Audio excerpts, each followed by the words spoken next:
Good morning. It is a Monday edition of Glenn Clark Radio. I will be Glenn Clark. Griffin is here as well. Thanks to those of you who hung out with us for our Project Game Day post-game show yesterday. We do it every game day this season. Myself, Rita, our special guest, Vontae Leach, joined us yesterday. We also had, it was quite the all-star cast yesterday. Gonzalez checked in. Andrew Stetka was with us. Trippy. Even our buddy Troy Johnson. Wasn't Carson there? Carson was there. Carson produces the show. We had a lot of fun, man. We had a good time. You had fun talking about that game? Yeah, I mean, given the circumstances, we had fun. Oh, yeah, I guess. The company. Yeah, it's they lost no matter what we did. If it had just been me sitting there twiddling my thumbs, they still would have lost. So we did everything we could to try to make sense of it. And if you missed any of it, you can find it right now in the greatest hits. But as always, encourage you to be tuned in after every game this season. PressBoxOnline.com/GameDay, Facebook.com/PressBoxSports, YouTube.com/PressBoxOnline. Project Game Day brought to you by HelpMyGamblingProblem.org and Superbook Sports. We will see you this coming Sunday following Ravens-Browns. Yeah, man, it is what it is. Coming up on the program today, Jay Feely was on the call for CBS yesterday. He will check in with us. Also, we'll talk Orioles here in a few minutes. Our buddy Steve Johnson and Jeremy Kahn, as we do every Monday. By the way, I don't know if it's because you guys are struggling as much as I did with which defensive players to make the list, but really struggling to get slaps to the helmet in this morning. And I do understand. It was a weird day, but we need your slaps to the helmet. We'll get to that in a bit as well. And that's where all of this begins, right? My column at PressBoxOnline.com, we all watched the same game. We all saw the same thing. It's bizarro world. There was every right to be disappointed in the Ravens' performance, but we could also mitigate that by we've never before seen literally every player on the inactive list in week 3 be a starter, an impact player. That's never happened before. So how do you measure those two things? It was slop yesterday. It was a mess. I don't know how to measure those things. That doesn't excuse turning the ball over. But it's the weirdest thing. Look, Lamar Jackson's going to be in all of our lists of slaps to the helmet, obviously.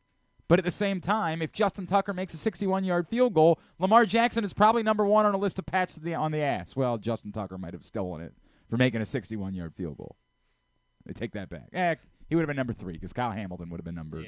Yeah, Kyle Hamilton would have been number 1. Tucker would have been number 2, and Lamar would have been number 3. Where's Brent Urban if for jogging out onto the field to draw the delay of game? Oh, I don't know how much you give him credit, but you got to give the coaching staff credit there in that spot. But, it's the weird thing about talking about yesterday.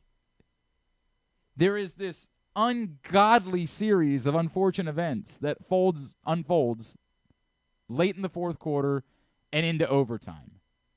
And it's not all even errors. Some of them are errors. Some of them are just remarkable things that the Colts did. And some of them are officiating blunders. There's some of it is just plain bad luck.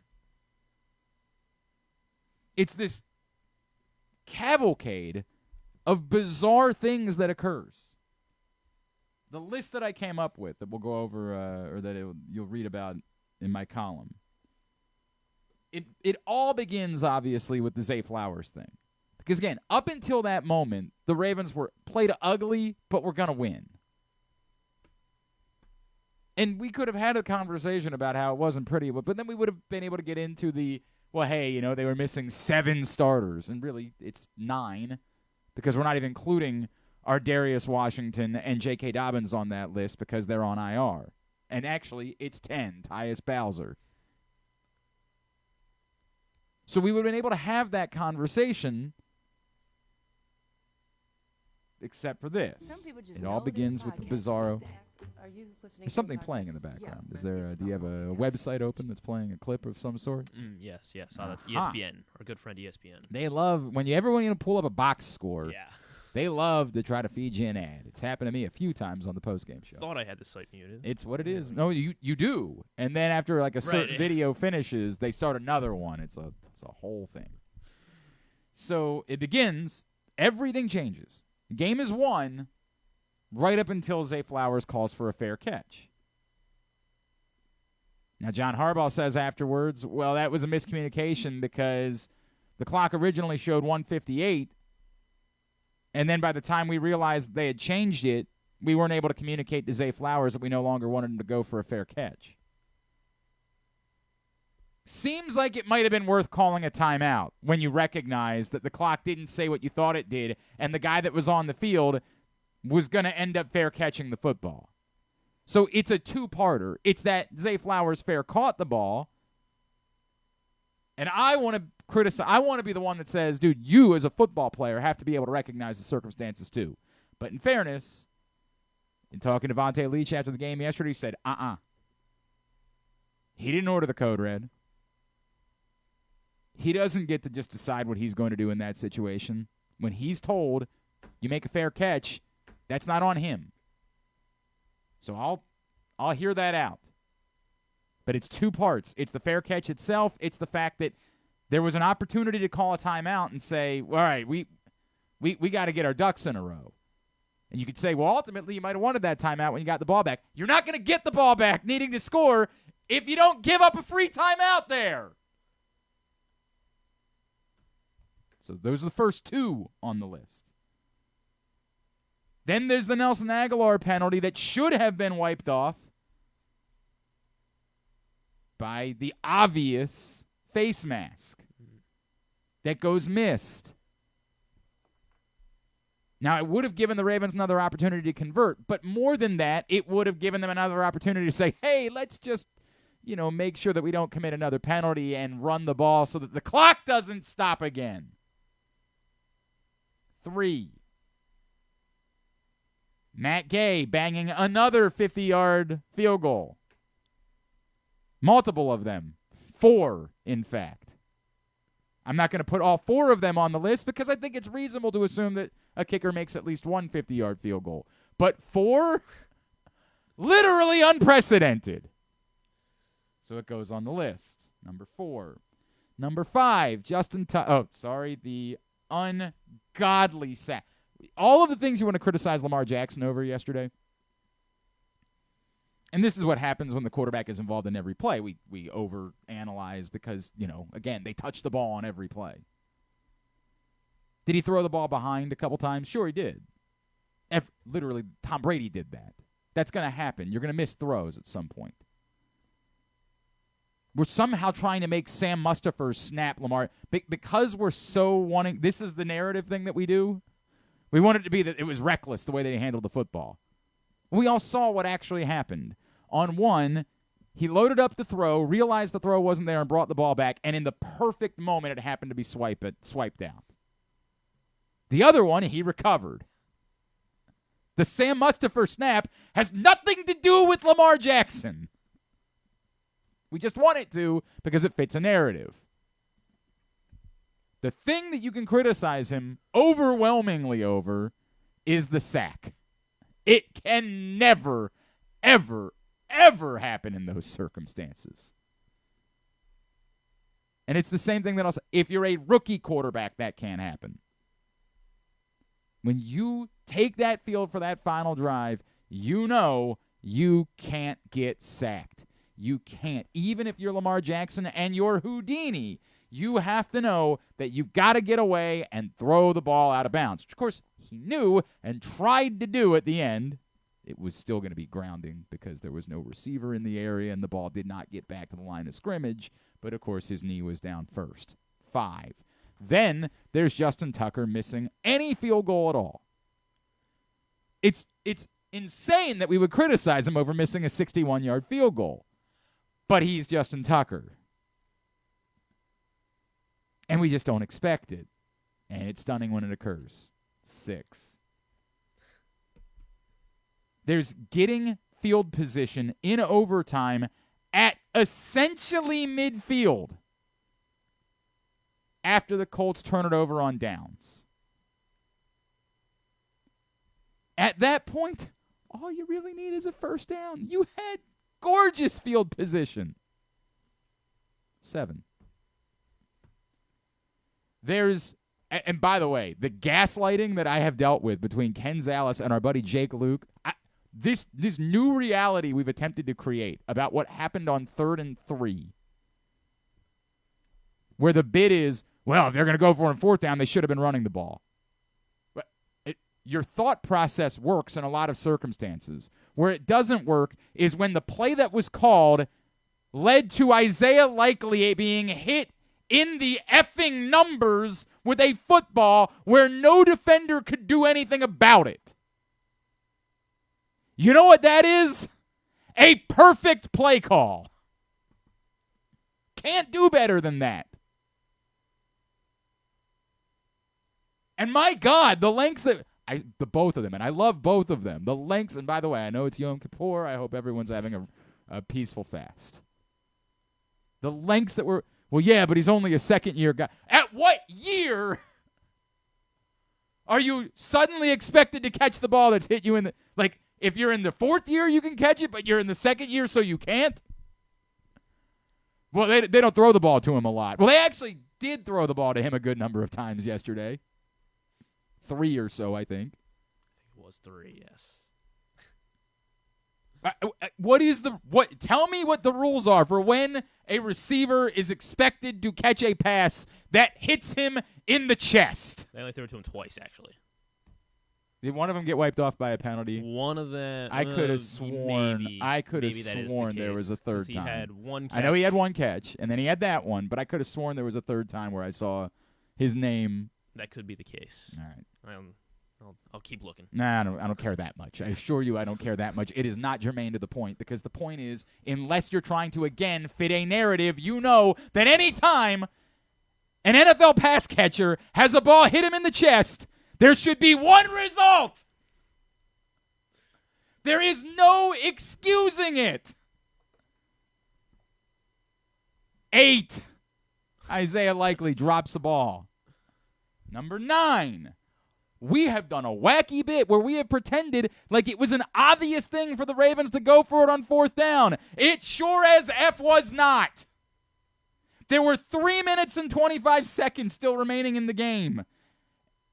And what had happened the last time they had punted and pinned the Colts down inside? Do you remember what happened then? Yeah, I believe Jordan Stout pulled out his what was it? Yeah, the golf bag. Yeah, it's real weird. And the Ravens got a safety, which at that point would have won the game alone. But even if you don't think it's likely to happen again, and I get it, it's a perfect set of circumstances. Because that didn't even require, I don't even remember who the return man was, insanely not catching the ball at the 10-yard line. Was it Isaiah McKenzie? Yes, I think it was Isaiah McKenzie. So even if you don't think the perfect set of circumstances is going to play out, the question becomes how much are the Colts willing to chuck it around to get out of being deep in their own territory?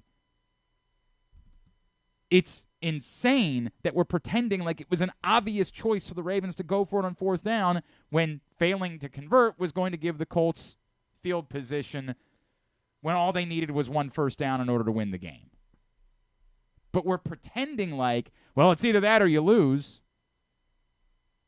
There wasn't a minute left in the game. There was 3:25 remaining, and there's still a 2-minute warning in overtime. And you still had a timeout. It's bonkers how we're treating that. Crazy that we're pretending like there was only one choice for the Ravens there. Do I understand it? I guess. They literally had just drawn up a perfect play one play before, and frankly, they drew up another play that worked. But the decision, number 9. And then number 10, of course, is another egregious miscall. When Zay Flowers is obviously interfered with. He's giving a piggyback ride. Yeah. And yet, the officials just sort of say, it'd be kind of cool if the Colts won, so. So we do agree that is what the referees wanted. Right, exactly. Yeah, so. Thank you. Nailed it. 10 things that had to occur. It's insane. It's if any of those things goes the other way, we're either likely talking about a different result or at least there's a strong possibility of a different result.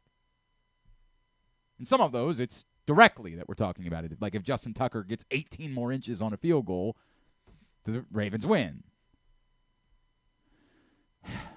It's bizarro land because it's just the most unfathomable, wretched, ungodly loss.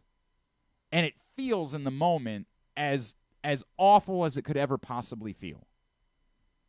And then we get to the part of the postgame show where I start saying to myself, but what does it actually mean? Because part of it, and I was texting with our friend, Josh Charles and I, we're going to have to do our own postgame show at some point. Josh was in town. He went to the game. And I was texting with him, and the question was, like, did we allow ourselves to get too carried away after the Bengals thing? Is the truth that the Ravens really were just as mid as, every other team in the NFL not named the Dolphins or the 49ers? And I don't think that's the case. I'm inclined to say that what happened yesterday is a bizarro world anomaly, which doesn't make it acceptable. And that's the difficult part about having this conversation. It's inexcusable that it occurred. But I'm inclined to say it's not an actual reflection of the Ravens versus this is the NFL. The other team tries too, and if goofy things occur, you can get weird results. Even the Kansas City Chiefs in recent years, you could go back and look at their season and say, how in the F did they lose to blank? The Colts last year. Correct. Maybe the Colts are just one of those teams. And it's exactly, the Colts thing was exactly how I felt. Like, I think that at the end of the year, we're going to look back and say, Jesus Christ, how did the Ravens lose to the Colts? Not because I'm telling you the Ravens are the Chiefs. Well, I have no idea. I hope. But I have no idea. Just the point being, I don't think that yesterday was the Ravens being exposed, because what was exposed yesterday? The fact that they have 10 injuries, yeah. I mean, that was what was exposed. And if all of them were going to be out for the season, if like today, all of a sudden John Harbaugh goes to the podium and is like, by the way, we're not getting any of these Marlon Humphrey or Marcus Williams back, and also we're not getting Ronnie Stanley or Tyler Linderbaum back. Oh, and we're not getting Odell Beckham back. Like if he all of a sudden went to the podium and said none of these players are returning, then it's 2015. Right. Then okay, you got your answer. But you still have Lamar too, so it's like, I mean, it's not as bad. I understand what you're saying, but still, like you can't overcome all of that. Right. You might still win some games and be competitive, but you're not overcoming all of that to winning the Super Bowl. But what was exposed? The edge rush was a non-factor, right? But, like, again, not only did they not have a Dafe Owe, they didn't even have a David Ajabo for the better part of the game. So it was basically Griffin that was out there trying to. Well, they should have started rushing to Kyle Hamilton, I guess, every play. Yeah. 100% every They play. were just choosing not to block him. It was a very weird bit. I don't know what to make of it. The offensive line wasn't great. And yes, it's a bummer because a week ago it was the most heroic effort I've ever seen from an offensive line. So it's a bummer that they couldn't follow it up with another great performance. But again, you're going to judge an offensive line that's missing 40% of their starters. The running backs, when Gus Edwards went down, were doo-doo. But they were a bunch of guys that aren't supposed to be here. And by the way, I said this on the postgame show. For those of you that dismiss the idea of acquiring a running back, having Gus Edwards leave that game, and I get it, Justice Hill, it's a conspiracy. You're down 3 running backs already. But it might have reminded you that every time you try to say, well, running backs are just replacement-level players and you can just always go get another one, the Ravens have been doing that for 3 years and not one of them has worked. Not one. They've trotted in 8 different replacement guys. 10 maybe at this point. None of them have been good enough. Nothing to me was exposed yesterday that made me say, this is why I'm fearful that the Ravens, what they did in Cincinnati, might be fraudulent. That doesn't mean it's going to be easy. They need to get their players back out on the field. The Browns have been the best defensive team in football to start the season. That doesn't mean I fear them. The Steelers have arguably been the second best defensive team in football to start the season. And those are your next 2 opponents on the road. TJ Watt and Myles Garrett are going to make your life hell if you can't get your offensive line, if you don't have Ronnie Stanley, Tyler Linderbaum, or other options. It's an awkward conversation today. Yes, that sucked. Yes, that was awful. It was as just distasteful a loss as I can remember. But at the same time, I don't think it's an accurate reflection in any way of what the Ravens are, as much as it's one day, one bizarro world situation, 10 bizarro world situations that all kind of conspired along with injuries and conditions, and it didn't work. And it's not an excuse. It's inexcusable. But excuses and explanations are two different scenarios. I'm not excusing what happened. It can't be. But an explanation is that didn't seem like it was really a story about the Ravens. It seemed like it was a story about a group of backup players that had things go the wrong way and some critical mistakes. And, holding on to the football is absolutely the top of the list. Conditions didn't help that. All right, today's show is brought to you by the Baltimore County Police Department. They have another hiring event coming up on October 28th at the Public Safety Building, 700 East Joppa Road in Towson. You can complete multiple parts of the hiring process, including the agility test, the written test, and go through the entire application right there on the spot. Plus, members of the specialized units will be in attendance so you can learn more about potential career paths. And then in the afternoon, the entire community, whether you're thinking about joining the Baltimore County Police Department or not, the entire community can gather for a trunk or treat event. So if you're just looking to bring your kids out somewhere safe for them to go around and get candy, if you want to have your kids interact with the police or, members of your family interact with the police to try to help bridge or pair, relationships, this is a great opportunity to do it. Just come out, have a chat, get some candy. And then if you're thinking about joining the Baltimore County Police Department, that's the place to start the process. If you want to know more, call 410-887-4584 or visit joinbaltimorecountypd.com.